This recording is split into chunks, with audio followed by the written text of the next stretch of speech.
саламатсызбы? Саламатчылык. Өзүңүздү тааныштыра кетсеңиз. Мен Асан абы, фамилиям Токтарбек. 9 жарым тургуну болом. Азыр пенсиядабыз. Бүгүнкү 31-август 2030 жылдыгына карата Ак Сүмүт Кыздар Федерациясынын кыздары жана өзүм атыман чын жүрөктөн куттуктайм. Ишиңиздерге ийгилик. Рахмат. Бүгүнкү 31-август 2030 жылдыгына карата кандай иш-чараларды өтүп жатат? Мына өзүңөр көрүп турасыңар, бүгүн Назар Алиев атындагы айыл өкмөтүнүн жалпы тургундары чогулуп, окулуктун алдында майрамдык маанай болуп атат. Ошол учурда эмнелери жараткан кызылжар, кызылжар бир убакта жаткан чөл эле. Ошол чөл ушундай айылга алмашты да.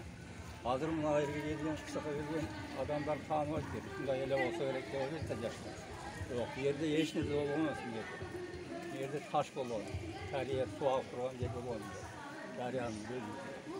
Мына ушул жерлер мындай бүтүнгөн кыштакка айланды шаарчага. Мына элибиз майрамдап атат, мындай клубтар курулду, мындай чөл жерге. Мындай садиктер, детсадтар курулду, мектептер курулду. 8 жакын мектеп бар, орто мектеп.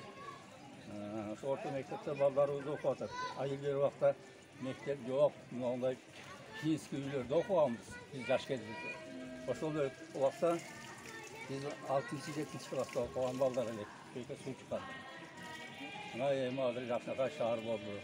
Кудай кааласа элибиз дагы ушундай болуп, ынтымактуу болсо, жакшы болсо, биримдиктүү болсо, айылыбыз дагы өсө берет. Силерге окшогон кыздарыбыз, жаштарыбыздан үмүтүбүз чоң. Бер келечекте биздин айылыбызга жакшы нерселерди кыла турган адамдардан болосуңар деп ишенем. Рахмат. Сиз кыздарды колдойсузбу? Колдойбуз кыздар.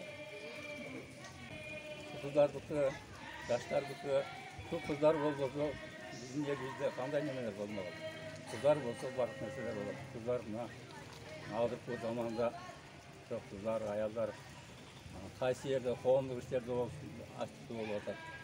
Жакшы иштерди уюштуруп атат, жакшы иштерди баштап атат. Ошон үчүн кыздарга дайым ишенем. Ишиңерде ийгилик болсун.